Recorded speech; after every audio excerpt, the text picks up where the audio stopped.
সম্পর্কের বেড়াজালা যারা আটকে থাকে তারা বুঝে ভালোবাসাটা কতটা বেদনা বিধুর হয়। খুব কষ্ট হয় তাদের থেকে দূরে থাকলে। যারা আমাদের খুব প্রিয় হয় তারা একদিন হঠাৎ করে চলে যায় কোনো কিছু না বলেই। তাদের এটা জানা উচিত ছিল চলে যাওয়াটা কখনো কখনো বিচ্ছেদের চেয়েও খুব বেশি কষ্টের হয়। খুব কষ্ট হয় বুকের মাঝে যেখানে খুব যত্ন করে রাখা হয়, যাকে ভালোবাসা হয়। আপন মানুষগুলো দূরে থাকলে এতটা কষ্ট হয় না যতটা কষ্ট হয় দূরের মানুষগুলো দূরে থাকলে। অনুভবে মিশে থাকা মানুষগুলো খুব জ্বালা দেয় আগে জানতাম না। তবে হ্যাঁ, তাদের বিরুদ্ধে অভিযোগ নেই, আছে শুধু ভালোবাসা। তারা ভালো থাকুক তাদের ভালো লাগা ভালোবাসা নিয়ে, যাদের অন্তরের ভিতরে জায়গা দেয় দিবানিশি। আলোর ভিতরের অন্ধকার দেখতে চমৎকার। সম্পর্কের শেষের দিনটা এসে মহান সেজে অন্তত এই ডায়লগটা দেওয়া বন্ধ করো যে তুমি অনেক ভালো। দেখে নিও, জীবন সঙ্গী হিসেবে আমার চেয়ে অধিক ভালো কাউকে পাবে। তার চেয়ে বরং এই প্রশ্নগুলোর যথাযথ উত্তর দাও। আমি জানি আমি ভালো, তুমি জানো আমি ভালো। আমি যখন এতই ভালো তাহলে আমাকে ঠকালে কেন? মাঝপথে এসে আমাদের সম্পর্কের ইতি টানতে হচ্ছে কেন? কেনই বা তুমি এখন অন্যদিকে অন্যজনে আকৃষ্ট? এই যে প্রশ্ন শুনেই নিশ্চুপ হয়ে গেলে, আমি জানি এসব প্রশ্নের সঠিক উত্তর তুমি দিতে পারবে না। কারণ তুমি প্রশ্নের উত্তর দিতে শুরু করলে আর চতুর্থ শব্দটাও হেরে যাবে। তোমার মেধাবী মস্তিষ্কের খিলুয়াজ আর কোনো কাজে আসবে না। জানো, তোমার মতো অসৎ মানুষের প্রশ্ন শোনার কান আছে ঠিকই, কিন্তু উত্তর দেওয়ার মতো যোগ্য হৃদয়টুকু নেই। শেষবারের মতো আমার চোখের দিকে চোখ মিলিয়ে তাকিয়ে দেখো, তুমি কতটা অযোগ্য আমার। যাকে বলেছিলে ভালোবাসি, তাকে ধরে রাখার ক্ষমতা তোমার নেই। আমি তো তোমার দেওয়া ভালো মানুষ শব্দের উপাধি নিয়ে বাসব, আর তুমি যেতেও হেরে যাও এক মানুষ যার নামের সাথে প্রতারক শব্দটা আজীবন মিশে থাকবে। সর্বোচ্চ ভালোবাসার পরেও একটা মানুষ কখন চলে যায় জানেন? একটা মানুষ তখনই চলে যায় যখন সে বুঝতে পারে তার ভালো লাগা জায়গাটা ঠিক আপনি নন, অন্য কেউ। একটা মানুষকে আপনি নিজে সবটুকু দিয়ে ভালোবাসতে পারবেন, সর্বোচ্চ প্রায়োরিটি দিতে পারবেন, তার ছায়া হয়ে পাশে থাকতে পারবেন, কিংবা তার জন্য নিজের সব কিছু বিসর্জনও দিতে পারবেন। কিন্তু দিন শেষে ওই মানুষটার ভালো লাগা কিংবা ভালো থাকার জায়গাটা কোথায় হবে সেটা আপনি কিংবা আমি নির্ধারণ করে দিতে পারবো না। সে যদি একবার ডিসাইড করে নেয় যে আপনি তার ভালো লাগার জায়গা নন, তবে গল্প ওইখানেই শেষ। এরপর আপনার হাজার ভালোবাসা, হাজার চেষ্টা, হাজার কষ্ট কোনো কিছুতেই তেমন কাজ হবে না। কারণ সব কিছু শেষে মানুষ তার ভালো লাগা জায়গাতেই ছুটে যায়। তাকে আটকানোর সাধ্য আমার কিংবা আপনার নেই। এখানে দোষটা কার? দোষটা এখানে আপনারও নেই, কিংবা ফেলে চলে যাওয়া মানুষটারও নেই। আসলে দোষটা হচ্ছে মনের। মন একবার যাকে চাইতে শুরু করে তাকে আর চোখের আড়াল হতে দিতে চায় না। এবার সে মরিচিকা হোক, তবুও মন তাকেই চাইবে। কারণ ওই যে আত্মার টান, এই টান ছিঁড়ে তাকে নিজের কাছে নিয়ে আসা এতটাও সহজ ব্যাপার না। পৃথিবীর সব মায়া কাটানো গেলেও অতীতের মায়া কাটানো যায় না। অতীতে একটা বিষের পেয়ালা, মরণ ফাঁদ। তবু মানুষ বারবার ছুটে চলে অতীতের টানে। সব মানুষের বেলায় প্রিয় মানুষটাই প্রাক্তন হয় না। অনেকের ক্ষেত্রে সম্পর্কটা প্রাক্তন হয়ে যায়। হাজার চেষ্টা করলেও পুরনো দিনে ফিরিয়ে নেওয়া যায় না। এক্ষেত্রে প্রিয় মানুষটি কাছে থাকলেও না থাকার চেয়েও বেশি যন্ত্রণা দেয়। যার সাথে কথা বলতে বলতে হাজার কথা বলার পরে মনে হতো যেন কোনো কথাই হয়নি। আজ তার অবেলা আবৃত্ত প্রতিটি মুহূর্ত তীব্র যন্ত্রণা দিচ্ছে। প্রিয় মানুষটা আজও প্রাক্তন হয়ে ওঠেনি, তবে সম্পর্কটা ক্ষত বিক্ষতভাবে প্রাক্তন হয়ে উঠেছে ধীরে ধীরে। এমন এক পর্যায়ে আসে যেন বিষ গিলে নিজে হজম করে ফেলার মতো অবস্থা। ছেড়ে যাওয়ার চেয়ে বদলে যাওয়া বেশি কষ্টকর ও যন্ত্রণাদায়ক। ভুল ভ্রান্তি নিয়েই আমাদের জীবন। আমরা কেউই ভুলের ঊর্ধ্বে নয়, তবু কখনো কখনো ভুল আর অন্যায় ব্যাপার দুটি গুলিয়ে ফেলি নিজের অজান্তে। তবুও ভালো থাকুক পৃথিবীর সকল প্রাক্তনরা, ভালো থাকুক প্রাক্তন সম্পর্কে আবদ্ধ বিপরীতমুখী দুটি লোহিত শিখা। সময় কি সুন্দর করে বদলায়। আজকে যা লেট মেসেজ সিন করার ব্যাপারটা আপনার মন খারাপ করিয়ে দেয়, একটা সময় আসবে যখন মাসেও তার কথা একবারও মনে পড়বে না। যে মানুষটা চেঞ্জ হয়ে যাওয়াটা মেনে নিতে না পেরে কান্না চলে আসে, একসময় সেই মানুষটার জন্য আর কোনো ফিলিংসই কাজ করবে না। কেউ ঠকালে নিজের কাছে খারাপ লাগে, এখন একটা সময় কেউ ঠকালে আর কোনো ফিলিংসই কাজ করবে না। বদলে যাওয়া সময়টা নিজের বোকামির জন্য নিজেই হাসবেন আর বলবেন, কি বোকামিটাই না করেছিল। কারোর জন্য থাকা তুমুল আবেগ, টান, মায়া, অভিমান, অভিযোগ সবকিছু একসময় চেঞ্জ হবে। আবেগ নিয়ন্ত্রণে চলে আসবে, আসবেই, শুধু সময়ের অপেক্ষা। সম্পর্ক যখন মাঝপথে ভেঙে যায়, কেউ একজন খুব সামান্য কারণে তাদের ছেড়ে যায়, যেন তারা ছেড়ে যাওয়ার জন্যই আসে। ঠিক তখন যা স্বাভাবিক সত্য তা মেনে নিতে হয় সম্পর্কে ভাঙা হৃদয়টাকে। তারপর তাকে হেঁটে যেতে হয় অনেকটা পথ, একদম একা। কারো অপেক্ষা না করে হেঁটে যেতে হয় একা এক জীবন। আমি জানি কেউ ছেড়ে যাওয়ার পরও তাকে ভালোবাসা যায়, ঠিক ততদিন ভালোবাসা যায় যতদিন হৃদয়ের শূন্যস্থান পূরণ করতে কেউ না আসে। তবু তিক্ত বিচ্ছেদের পরও যদি কেউ ফিরে আসে, তবে মৃত্যুকে পছন্দ করে আর মানুষটাকে বিকল্প হিসেবে ধরে নিলে বোধ হয় নিজের অস্তিত্ব বলে কিছু একটা অবশিষ্ট থাকে। অথচ দেখা যায় অধিক সংখ্যক ভাঙা মন একা আধটুকু পথ চলতে পারে না, হাঁটতে তাদের পা টলে। কানের অপেক্ষা করে সেই মানুষটার জন্য যারা নিঃস্বার্থে তাকে ছেড়ে গিয়েছে। আমি জানি সেসব হৃদয় রোজ অতীতেই বাঁচে, মনে মনে চায় সে মানুষটা আবার ফিরে আসুক, আবার একবার প্রেম হোক তার সাথে। অতঃপর কেউ কেউ ফিরেও আসে, নিজে ভালো থাকার জন্য ফিরে আসে, নিজ স্বার্থে চিরল ধরলে ফিরে আসে, এমন ধাঁচে ফিরে আসে যেন তাতে ফিরিয়ে দেয়া যায় না। কিন্তু যারা খুব বিশ্বাসে আবার একবার তাতে জড়িয়ে ধরে, যারা চায় এসব মানুষ আবার ফিরে আসুক, তাদের জন্য ওসব স্বার্থবাদী মানুষের আসল শিক্ষাটা হয় না, যার দরুন তারা কখনোই বুঝতে পারে না ছেড়ে যাওয়ার পরে বেঁচে থাকাটা কতখানি কষ্টের। সম্পর্ক যাদের মাঝপথে ভেঙে যায়, সম্পর্কটা না হলেই হয়তো ভালো ছিল। সম্পর্ক নাকি দুইটা মানুষকে এক করে দেয়, অথচ আমি দেখলাম সম্পর্ক দুইটা মানুষকে অনেক দূরে ঠেলে দেয়। সম্পর্ক বিশ্বাস কেড়ে নেয়, সম্পর্ক মানুষের মন ভেঙে দেয়। কথার সূত্রটা যখন পরিচয় সীমাবদ্ধ থাকে, তখন একজনের প্রতি আরেকজনের আকর্ষণ যেন বাড়তেই থাকে। দুজনের দুই দিক থেকে সমান তালে কাছে আসার সমর্থন থাকে। কিন্তু পরিচয়টা যখন সম্পর্কের রূপ নেয়, তখন নিজের প্রথম অনুভূতির বিপরীত প্রতিচ্ছবি বাস্তবে প্রকাশ পায়। আমি বলেছিলাম আমাকে শুধু ভালোই বেসো, কিন্তু সে আমাকে সম্পর্কে জড়াতে বলেছে। আর এই সম্পর্কই আমাদের মাঝে এত কাছে থেকেও কতটা দূরত্ব বাড়িয়েছে। সে আমাকে ভালোবাসে ঠিকই, তবে অনুভূতিতে নয়, বর্ণাক্ষরে। সে আমাকে জড়িয়ে ধরে বারবার ভালোবাসি বলেছে। যখন চলে আসতাম তখন ভুল করেও একটা বারও ফিরে তাকায়নি।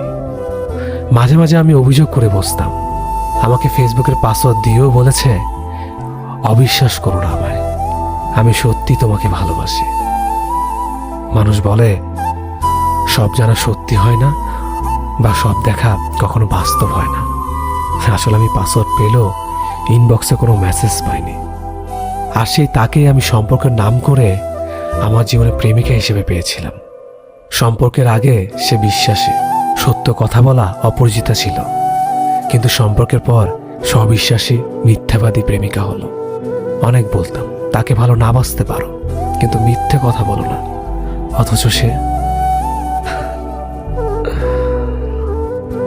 সম্পর্ক যখন শুরু হয় তখন আমরা ভীষণ রকমের কেয়ারিং থাকি। সকালে ব্রেকফাস্ট থেকে ডিনার পর্যন্ত একজন অপরজনের খাবারের কথা মনে করিয়ে দেয়। ব্যাপারটা এমন না যে আমি তাকে খেতে না বললে সে খাবে না। ব্যাপারটা হলো সম্পর্কের শুরুর দিকে কেয়ার নেওয়া এবং কেয়ার পাওয়া দুটো বিষয় আমরা ভীষণ রকমের তৃপ্তি পাই। ঘন্টায় 3বার ফোন দেওয়া, দিন শেষে প্রিয় মানুষের সাথে ঘন্টা পর ঘন্টা কথা বলা, একজন অসুস্থ হলে আরেকজনের দুশ্চিন্তা হওয়া, সব কিছুই একটু অন্য রকমের থাকে। মাঝে মাঝে মনে হয় মানুষটাকে ভালোবাসার জন্য এক জীবন যথেষ্ট না। এরপর অল্প অল্প করে সম্পর্কের ডেফিনেশন বদলাতে শুরু করে। কেয়ারিং মানুষগুলো ড্যাম কেয়ার হয়ে যায়, প্রিয় মুখ মুখস্থ হয়ে যায়। রাত জেগে কথা বলা মানুষটা মধ্যরাতে ঘুমাতে শুরু করে। একজনের অসুস্থ হওয়ার ব্যাপারটা আরেকজনের কাছে স্বাভাবিক হতে শুরু করে। প্রচণ্ড জ্বরের ঘরে যে বিপরীত মানুষটা একসময় মাথায় হাত বোলানোর কথা বলতো, সম্পর্কের বয়স বেড়ে গেলে সেই মানুষটা একটা না পেয়ে এক্সট্রা খেয়ে ঘুমিয়ে যাওয়ার কথা বলে। টিপ পড়লে তোমাকে কি যে সুন্দর লাগে বলা প্রেমিক একসময় চোখের নিচে পড়ে যাওয়া কালিরও খেয়াল করে না। আমরা বেরিয়ে আসতে শুরু করি একটা ফ্যান্টাসির জগৎ থেকে। তারপর একদিন আর সব কিছু আগের মতো চলতে থাকে না। সব কেমন এলোমেলো লাগে। মানুষটা অভ্যাস হয়ে গেলেও একসময় মানুষটাকে আর আপন লাগে না। হৃৎপিণ্ড ভর্তি ভালোবাসা মরে গিয়ে যেখানে অভিযোগ ঢুকতে শুরু করে। আহা, ইনসোমিনিয়া ঝাপটে ধরে সমস্ত শহরটাকে। আমরা আশ্রয়হীন থাকতে পারি না। সবসময় একটা আশ্রয় দরকার হয় আমাদের। তারপর আমরা দূরে যেতে শুরু করি, একটা নিরাপদ আশ্রয় খুঁজে, একটু প্রেম খুঁজে, একটু কেয়ারিং চাই। মাঝে মাঝে দূরে চলে যেতে হয়। দূরে চলে যাওয়াটা জরুরি। দূরত্ব সৃষ্টি না হলে মানুষগুলোকে গুরুত্ব বোঝানো যায় না। মাঝে মাঝে নিজেকে আড়াল করে মানুষগুলোকে টের পাইয়ে দিতে হয় বুকে কতটা গভীর কষ্ট জমে গেলে মানুষ দূরে চলে যায়। সম্পর্ক যখন শুরু হয় তখন আমরা ভীষণ রকমের কেয়ারিং থাকি। সকালে ব্রেকফাস্ট থেকে ডিনার পর্যন্ত একজন অপরজনের খাবারের কথা মনে করিয়ে দেয়। ব্যাপারটা এমন না যে আমি তাকে খেতে না বললে সে খাবে না। ব্যাপারটা হলো সম্পর্কের শুরুর দিকে কেয়ার নেওয়া এবং কেয়ার পাওয়া দুটো বিষয় আমরা ভীষণ রকমের তৃপ্তি পাই। ঘন্টায় 3বার ফোন দেওয়া, দিন শেষে প্রিয় মানুষের সাথে ঘন্টা পর ঘন্টা কথা বলা, একজন অসুস্থ হলে আরেকজনের দুশ্চিন্তা হওয়া, সব কিছুই একটু অন্য রকমের থাকে। মাঝে মাঝে মনে হয় মানুষটাকে ভালোবাসার জন্য এক জীবন যথেষ্ট না। এরপর অল্প অল্প করে সম্পর্কের ডেফিনেশন বদলাতে শুরু করে। কেয়ারিং মানুষগুলো ড্যাম কেয়ার হয়ে যায়, প্রিয় মুখ মুখস্থ হয়ে যায়। রাত জেগে কথা বলা মানুষটা মধ্যরাতে ঘুমাতে শুরু করে।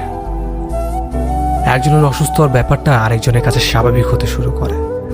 প্রচণ্ড জ্বরের ঘরে যে বিপরীত মানুষটা একসময় মাথায় হাত বোলানোর কথা বলতো, সম্পর্কের বয়স বেড়ে গেলে সেই মানুষটা একটা না পেয়ে এক্সট্রা খেয়ে ঘুমিয়ে যাওয়ার কথা বলে।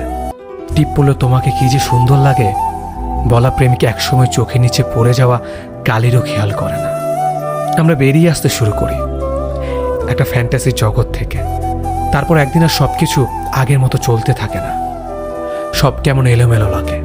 মানুষটা অভ্যাস হয়ে গেলেও একসময় মানুষটাকে আর আপন লাগে না। হৃৎপিণ্ড ভর্তি ভালোবাসা মরে গিয়ে যেখানে অভিযোগ ঢুকতে শুরু করে। আহা, ইনসোমিনিয়া ঝাপটে ধরে সমস্ত শহরটাকে। আমরা আশ্রয়হীন থাকতে পারি না। সবসময় একটা আশ্রয় দরকার হয় আমাদের। তারপর আমরা দূরে যেতে শুরু করি, একটা নিরাপদ আশ্রয় খুঁজে, একটু প্রেম খুঁজে, একটু কেয়ারিং চাই। মাঝে মাঝে দূরে চলে যেতে হয়। দূরে চলে যাওয়াটা জরুরি। দূরত্ব সৃষ্টি না হলে মানুষগুলোকে গুরুত্ব বোঝানো যায় না। মাঝে মাঝে নিজেকে আড়াল করে মানুষগুলোকে টের পাইয়ে দিতে হয় বুকে কতটা গভীর কষ্ট জমে গেলে মানুষ দূরে চলে যায়। যে যার সাথে যেমন করে সেও তেমন ফল ভোগ করে, যেমনটা আমার প্রাক্তন ভুগছে। একসময় আমি তার ভালোবাসা পাওয়ার জন্য তাকে কত করে চাইতাম, কিন্তু আমাকে একটুও পাত্তা দেয়নি। তাকে নিয়ে অনেক স্যাড পোস্ট দিতাম যাতে সে একটু হলেও বুঝে। তাকে বেহার মতো কল মেসেজ দিয়ে যেতাম তার সাথে একটু কথা বলার জন্য। সে দেখেও ইগনোর করে যেত, যেন আমি তার কিছুই না। তার জন্য হাসতে ভুলে গিয়েছিলাম। এমন কোনো রাত যায়নি যেখানে আমি কাঁদিনি। অ্যাক্টিভ লিস্টে থাকার পরও আমার মেসেজটা সিন করতো না। আমি তার জন্য এতটা বিরক্তকর হয়ে গিয়েছিলাম। আমাকে ব্লক দিত সময় লাগলো না তার, অথচ আমাদের মধ্যে কোনো ঝগড়াও হয়নি। ও তখন অন্য কাউকে সময় দিতে ব্যস্ত ছিল, তাই তো আমার পারতেও ছিল না। যখন সেম আমার সিচুয়েশন এসে যার জন্য সে আমাকে অবহেলা করেছে, আজ সে মানুষটা তাকে কষ্ট দিচ্ছে। প্রাক্তনের প্রোফাইল ঘাটা আমার অভ্যাস হয়ে দাঁড়িয়েছে। এখন দেখি প্রতিদিন কত কত স্যাড পোস্ট শেয়ার করে যাচ্ছে তার প্রেমিকের জন্য। আজ হয়তো সে কিছুটা হলেও বুঝবে কাউকে ইগনোর করলে কতটা খারাপ লাগে, কাউকে ভালোবাসলে সে না বুঝলে কতটা কষ্ট লাগে সে আজ বুঝবে। এখন সে তার প্রেমিকের জন্য রাত জেগে বেড়াচ্ছে, তার জন্য কেঁদে যাচ্ছে। কোন এক সময় যেমনটা আমার তার জন্য হয়েছিল, আমি তো কোনো রিভেঞ্জ নেইনি, কেন তার কর্মের ফলে তাকে ভোগাচ্ছে। এই জন্য কাউকে কষ্ট দিয়ে হয়তো আমরা সাময়িক সুখ পাব, কিন্তু একদিন সেই কষ্ট আমাদেরই ভোগ করতে হতে পারে, কারণ আল্লাহ এর প্রতিদান অবশ্যই দেয়।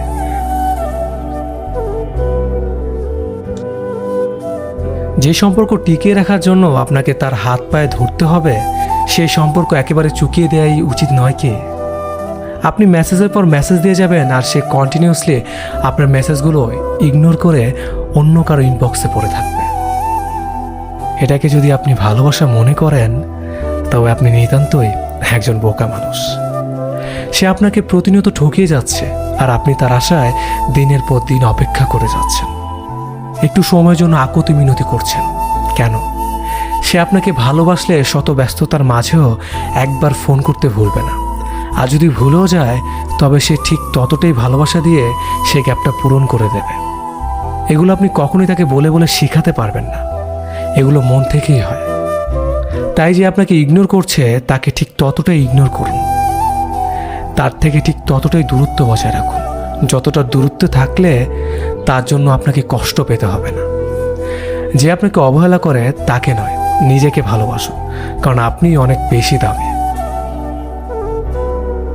যে সম্পর্কগুলো যোগাযোগহীনতা নষ্ট হয়ে গেছে তাদের কথা মনে পড়লে অভিমান হয়। কত সময়ের বিনিয়োগ, কত এফোর্ট, কত যত্নের যোগফলে একটা সম্পর্ক বড় হয়ে ওঠে, অথচ কত ঠুনকো বিষয় নিয়ে সম্পর্কের মাঝ দিয়ে বয়ে যায় দূরত্বের নদী। এমন কত ভালো সম্পর্কের সাথে কোনো কারণ ছাড়াই যোগাযোগ নেই। এখন আর কথা হয় না, শব্দ শুনতে পাই না, দেখা নাই, ছোঁয়া হয় না। কারণে মানুষের সাথে দূরত্ব সৃষ্টি হয়, তার চেয়ে বেশি মানুষের সাথে দূরত্ব সৃষ্টি হয় অকারণে। আমার এক বন্ধুর কথা মনে পড়ে, যার সাথে আমার অজস্র স্মৃতি জমে আছে। অজস্র সময় খরচ করে জমিয়েছি স্মৃতির আস্তরণ, অথচ এখন আর কারো কাছে কারো খবর নেই। ভালো কিংবা খারাপ সংবাদ আর কারো কানে পৌঁছয় না। কথায় আছে, কে জানে কেমন আছে। এই যে জীবনের সাথে ঘনিষ্ঠতা বাড়তে বাড়তে ব্যস্ততার সাথে সম্পর্ক গড়ে ওঠে, নতুন নতুন মানুষ আসে আর পুরাতন মানুষ হারিয়ে যায়। আমার অবসরে ভীষণ মন খারাপ হয়।